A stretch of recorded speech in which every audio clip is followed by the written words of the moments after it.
Hi, welcome to Stories of Art. My name is Karel Huidekoper.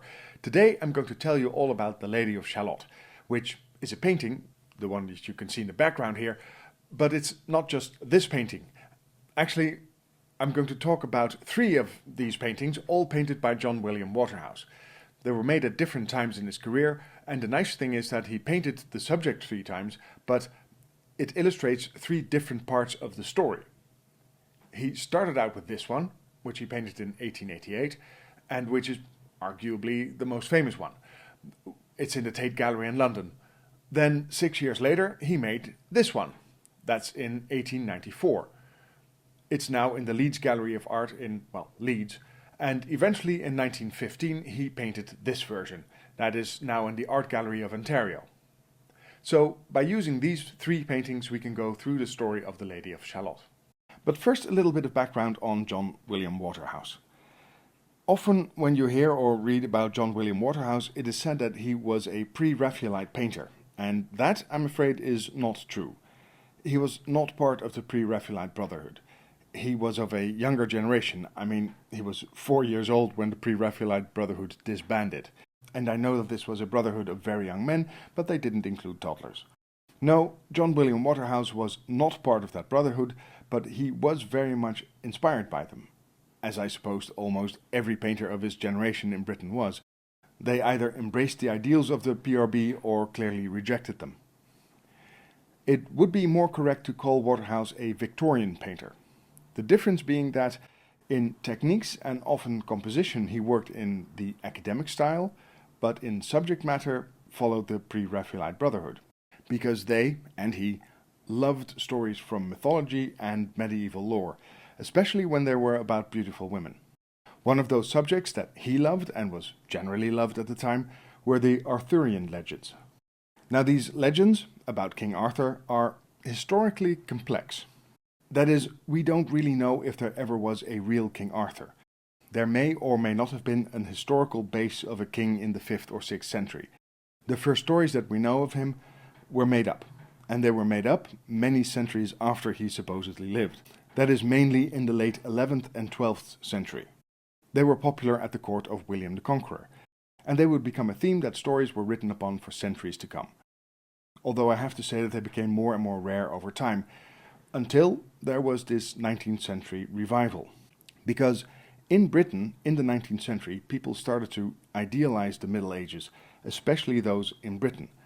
Many books, plays, poems were written with a medieval setting, and often in the Arthurian legends. I guess today you would call them elaborate fan fictions that were written at the time. In this case, these paintings were based on a popular poem by Alfred Lord Tennyson, called The Lady of Shalott. He, Alfred Lord Tennyson that is, in turn probably was inspired by the 15th century book Le Morte d'Arthur by Sir Thomas Malory. Although in his telling the woman was called Elaine of Astolat. Now, Sir Thomas Malory in turn was probably inspired by the 13th century short story called Donna di Scalotta. In each of these medieval stories, the lady in question meets Lancelot, one of the Knights of the Round Table. She falls in love with him and she professes her love, but he rejects her and then she dies of a broken heart. But not immediately, so she has some time to prepare. So she writes out what she wants her burial to be like, and she wants to be placed in a boat on embroidered cloth beset with jewels and a purse on her with a letter explaining what has happened to her. Then the boat should be set adrift, and in most versions of the medieval stories, the boat ends up in Camelot, where King Arthur is made aware of it, and the letter is found and read to him. In the version by Sir Thomas Malory, Lancelot then offers to pay for her burial. But in every case of the telling of this story, in the 13th, the 14th and the 15th century, they meet, she falls in love and dies of love sickness. And her body is placed in a boat and set adrift.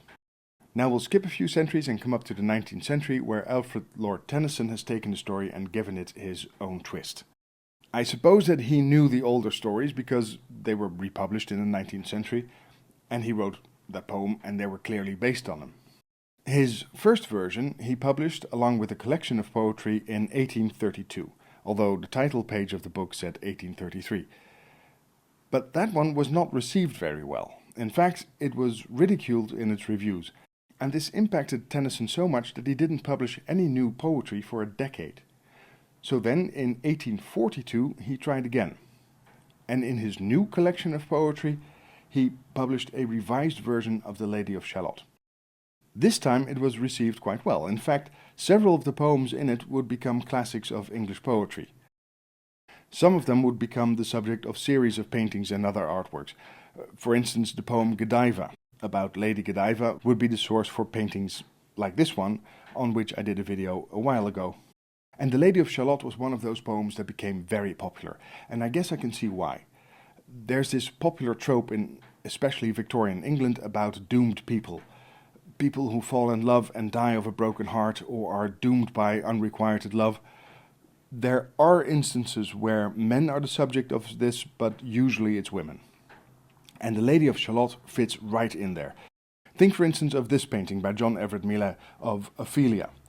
There are many obvious parallels between the two stories and even these two paintings of two women dying on water and both more or less of a broken heart. And the Lady of Shalott was the inspiration for many artists associated with the Pre-Raphaelite Brotherhood. People who were actually part of that brotherhood, but also the slightly wider circle. Like for instance this one, William Holman Hunt, one of the founders of the Pre-Raphaelite Brotherhood, or this one by Elizabeth Siddal.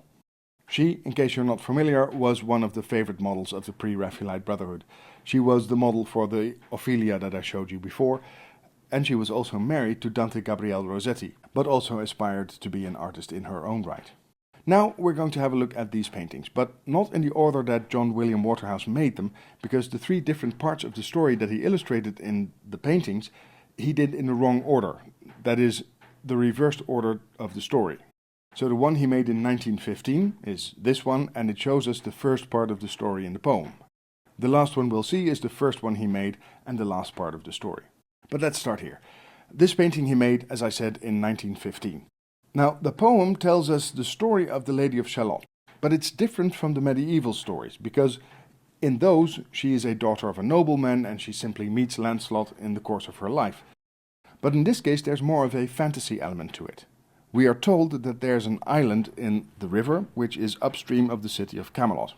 On this island there's a castle with towers, and in one of those towers sits the Lady of Shalott.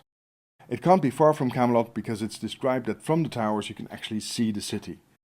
But in this tower this Lady of Shalott is sitting and she is cursed. We are not told exactly how or why or by whom, just that whispers have told her that she is. And her curse is that she cannot look out of her window, and she cannot leave her room. She is to sit in her room and view the world only through a mirror. She has to weave tapestries with images that she sees through her mirror, and her tapestries are referred to as her magic web.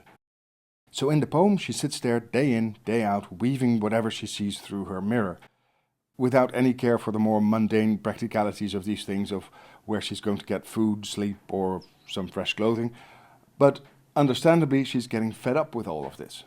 Now I've put the entire poem in the description below in case you want to read it. That is the 1842 version. But at some point the verse reads, and I quote, "But in her web she still delights to weave the mirror's magic sights, for often through the silent nights a funeral with plumes and lights, and music went to Camelot. Or when the moon was overhead, came two young lovers lately wed. I am half sick of shadows, said the Lady of Shalott." End quote. This is the instance we see in this painting. Here she is indeed fed up with the shadows, that is, seeing the world through a mirror. And we can see that in her bearing. She stretched her arms over her head, like if she's stretching her back, as if tired of doing the same thing all day. And in the round mirror at the back of the painting we can see many towered Camelot, but also there are these two people that are mentioned in the poem, the two young lovers lately wed. There are some intriguing little details here, by the way. We can see her large loom that she's sitting behind, and we can also see the work that she's been doing. There's these three little scenes that she's been weaving. They are scenes that have been described earlier in the poem, that happened around her island. The comings and goings of people going to and from Camelot. The one in the middle seems to be of some knights riding side by side. And in this one we can see someone on his knees in front of someone else. Maybe it's the proposal of the newlyweds that are now walking outside. We can also see the little balls of wool in various colours around her on the floor, and the shuttles of her loom with various colours hanging off the loom, and one is in her lap. Note, by the way, that they look like little boats, which of course foreshadows her ending. But there's one strange little detail as well. In the mirror we can see the handle of the loom, and right next to it there's a poppy. But if we look to the front of the painting, the foreground, we see that same handle without the poppy. Now, I'm not entirely sure why that is, but one of the explanations that I read about it says that it emphasizes her dreamy state, the sort of limbo she is in, and it compares it to that of the effect of the poppy, that is, of opium. Then, when we move to the second painting, the one made in 1894, we see her in a different attitude. She's stood up and she seems to look outside of her painting. What has happened is part 3 of the poem. In it is described how Lancelot rides down to Camelot, and he is described in detail in being extremely handsome and looking impressive in his armor and his plumes and his black curls that flow from underneath his helmet. This impresses her so much that she can't control herself anymore, and she gets up, goes to the window and looks out directly at him. And at that moment her magic mirror cracks. We can see her tangled up in her own lines, and if she walks she's going to fall, which of course is exactly what's going to happen to her. Behind her we see the cracked mirror, and in its reflection we can even see the helmet of Lancelot. But she already looks disheveled and her loom seems to explode. She goes outside, according to the poem. Down she came and found a boat, beneath a willow left afloat, and round about the prow she wrote, the Lady of Shalott. So she writes her name on the bow of the boat, and it's mentioned that it's the end of the day. She gets in with her tapestry, she loosens the chain with which the boat was tied up, and she floats with the flow of the river. Now in the painting we can see all this happening directly. Her tower can be seen off to the left, and there we see the stairs she's come down on to the water, and she's still holding the chain that she's just undone, and we can see her sitting on her tapestry. And she's about to lay down because according to the poem she lays down and floats away towards Camelot. But she dies before she reaches the first house along the shore. Near the bow we see 3 candles. 2 of them have been blown out. This of course refers to her impending doom, that her last candle is about to be snuffed out as well. And of course a crucifix. You can see it lying there. And there on the bow we can also see her name. Well, frankly we can barely see it, but it seems to be carved into the front of the boat. In the poem she wrote it there herself. It doesn't seem as if she had time to actually carve something into the wood, but never mind. And now she's floating downstream towards Camelot, where, of course, for ere she reached upon the tide, the first house by the waterside, singing in her song she died, the Lady of Shalott. Which is, of course, a lovely and dramatic ending to a lovely and dramatic poem. Actually, it goes on for a few more verses. Her boat arrives in Camelot and she's dead and found, and just as in the old stories, she's shown to Lancelot. So in this case, there's the last lines of the poem, which are, "But Lancelot mused a little space. He said, she has a lovely face. God in his mercy lend her grace, the Lady of Shalott." So if there is a moral to this story, I would say it is, don't get cursed in your towers and don't fall madly in love with knights. Anyway, if you want to see these paintings, you can go to the Tate Gallery in London. That's not the Tate Modern, by the way. Or, if you want to see the other one, to Leeds, to the Leeds Art Gallery. But if you want to go to Ontario for the last one, I have to disappoint you. According to their website, it's not currently on display. Now, before you run off, remember to like and subscribe, and there's also a thanks button below this video, with which you can support this channel financially. As I'm sure you're aware, a lot of work goes into making these videos, and I'd love to be able to continue doing that. So if you enjoy them, all your help is greatly appreciated. Anyways, thanks again for watching, and I hope to see you again soon.